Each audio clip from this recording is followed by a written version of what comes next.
आता डिस्क्रिमिनेट या शब्दाचा अर्थ समजून घेऊया.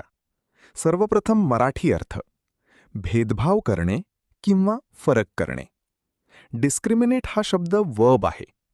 मराठीत समजून घ्या.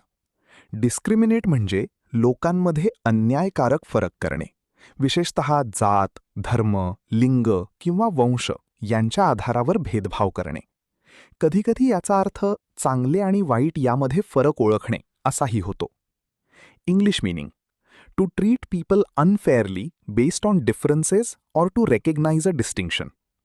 आता सिनॉनिम्स पाहूया. डिफरन्शिएट, डिस्टिंग्विश, जज हे शब्द फरक ओळखणे किंवा वेगळे करणे दर्शवतात. आता अँटॉनिम्स पाहूया.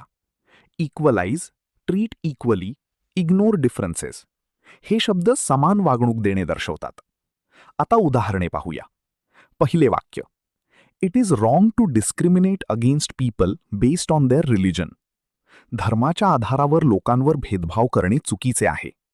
इथे डिस्क्रिमिनेट म्हणजे अन्यायकारक वागणूक देणे. आता थोडा विचार करा.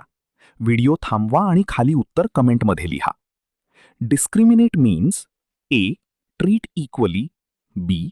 Show unfair difference, C. Help others, D. Ignore people. तुम्हाला इंग्रजी मोफत आणि सोप्या पद्धतीने सुधारायचे आहे का? नियम अकॅडमीचा बेसिक इंग्लिश व्होकॅब्युलरी आणि ग्रामर कोर्स पूर्णपणे मोफत जॉईन करा. आत्ताच हा नंबर नियम अकॅडमी इंग्लिश नावाने सेव्ह करा. 9270275060. नंतर व्हॉट्सॲपवर हॅलो सर असा मेसेज पाठवा. दररोज व्हिडिओ प्लस MCQ सराव मिळवा. नंबर सेव्ह केल्यावरच लिंक उघडतील.